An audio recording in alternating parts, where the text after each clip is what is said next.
Well, joining us now on the phone is Philip Duncan. He is the head weather analyst at weatherwatch.co.nz. Philip, thank you for joining us. Give us a sense of what is taking place at the moment on the streets of Christchurch.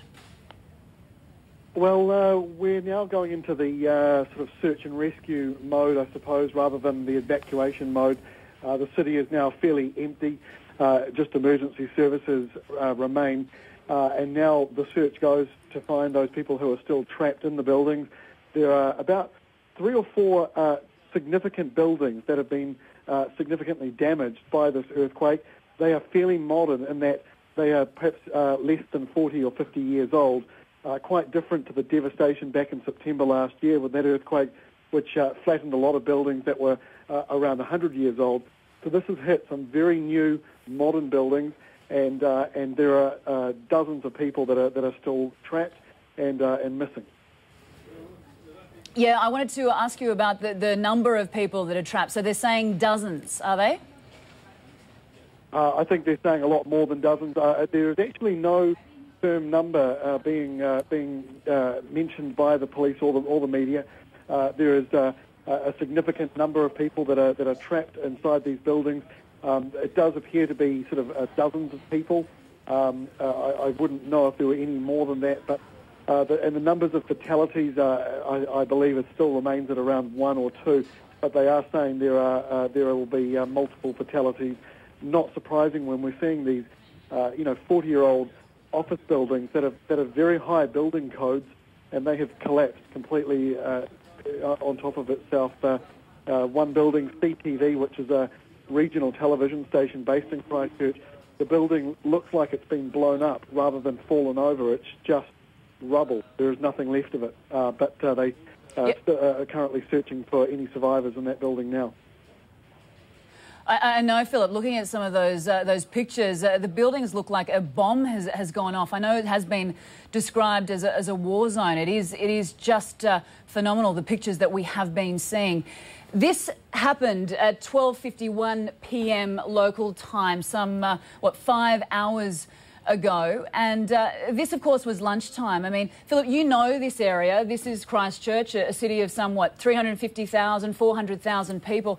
Lunch hour, people in their office buildings, people out on the streets walking about, children at school.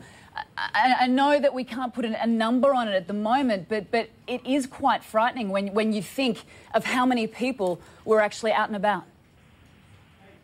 Oh, it's incredibly moving to be watching the pictures on TV. I was down there for the big earthquake in September last year. I was 7 floors up in a building that was right next to the cathedral church, which is partially collapsed, and that was incredibly frightening. I mean, I thought I was going to die in that earthquake.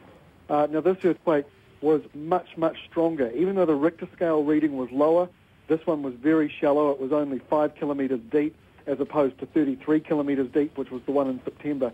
And it was also closer to Christchurch. So this one has been incredibly huge.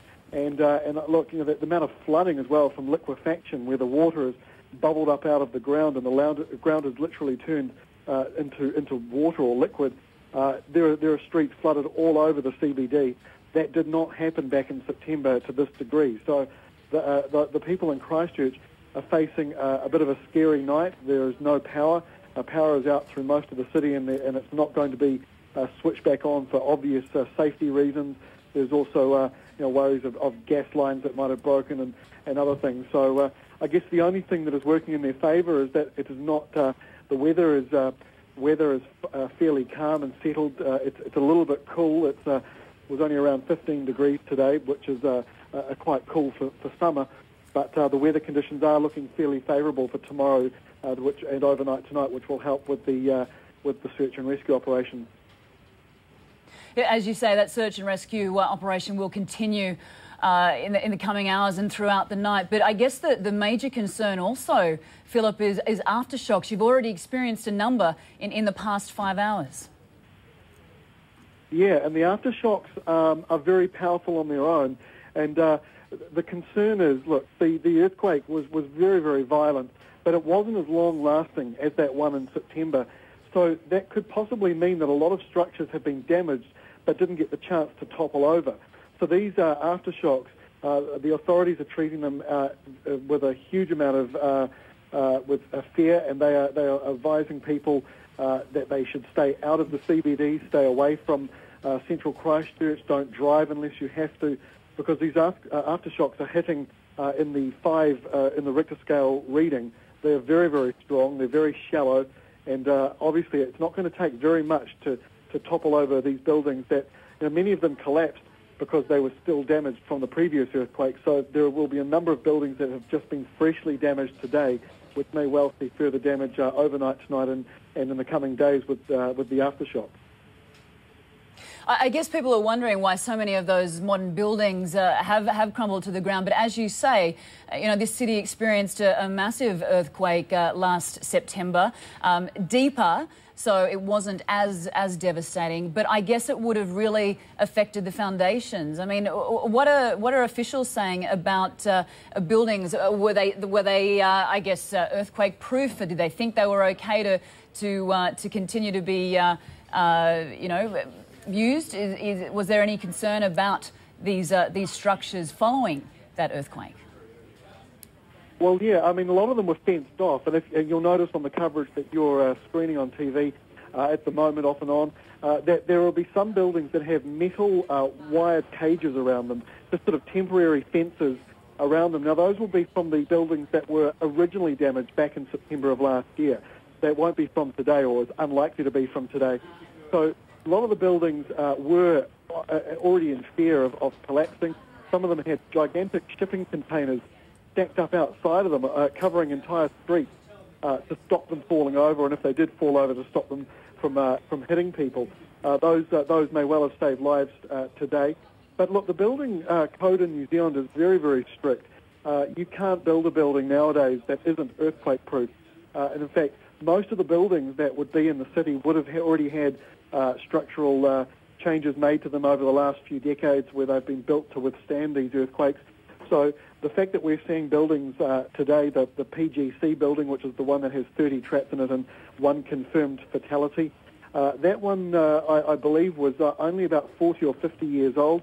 That isn't that old, really, and quite shocking, I suppose, for the viewers here in New Zealand to be seeing fairly new buildings coming down. We don't see big buildings falling over in this country because we do have very tight building regulations. And Philip, other than those people who are obviously not prepared to stay in their houses tonight, the injured, I mean, people were evacuated from hospitals. Tell us about the triage units that have been set up around the city. Yeah, the triage units have been set up out in some of the open grass areas, which Christchurch does have a lot of. Christchurch, one of the most beautiful things about the city is it has lots of beautiful big parks. Those parks are now being turned into triage centres. The hospital is now open again, so there are people feeding in there.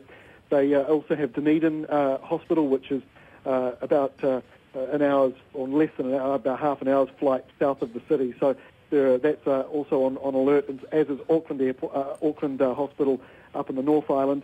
So they're prepared for it. They have the airport still remains closed, although I believe that emergency services are still using it. So that is the good news, I guess, there, that there is some sort of movement in and out of Christchurch. The airport itself is quite a way out of the city. It's about 20 kilometres, I guess, out of the CBD. So it's a long way out, going through a fairly flat, straight road. So hopefully that won't be too much of an issue for people. Philip, you know this area very well, and we're obviously looking at pictures of the CBD. That's where, people go to work. That's the central business district. But other than the scenes that we are seeing, the other outlying areas, have they also been badly affected? Most of the damage does appear to be from within the CBD, the main central business district of Christchurch. That's where the damage, severe damages are coming from, and that comes from the officials at our civil defence who have said that as well today. There is, however, a fair amount of damage in some of the suburbs, more to do with perhaps property as opposed to structures, TVs falling over and maybe cars damaged and things like that. But a lot of the damage in that city to chimneys and things like that would have happened back in the September earthquake and the following aftershocks. there was a lot of liquefaction, a lot of flooding on the roads. There was an aerial shot before on TV that showed a number of streets underwater, and quite an unusual sight, really, for Christchurch to have all this flooding as a result of an earthquake. But once you get out of the city, the conditions, perhaps in rural areas, which were worse affected by the earthquake back in September, they appear to have gotten off okay. They're not badly damaged at all. But the concern now involves a suburb called Littleton, and that, excuse me, that's on the other side of the Port Hills, near the epicentre of this quake. There has been no video or photographic evidence that have come out of there, but the Twitter updates and the updates that we're hearing from people is that the area is very, very badly damaged. Right, so this is Littleton on the other side of Christchurch. Yes, that's correct. It's on the other, about 10 kilometres away from the city, and it'll be fairly isolated now.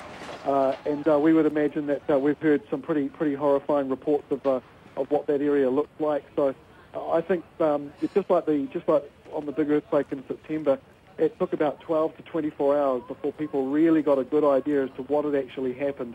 And I think, unfortunately, I think in this case it's going to be not good news as opposed to good news. I think we're going to hear worse stories over the next 12 hours as we start to hear more reports of these search and rescue efforts and what's happening. I mean, this city has had such a tough time. My heart just breaks seeing the coverage, and I know that it may be a very, very long road for the city to come back from this major earthquake today.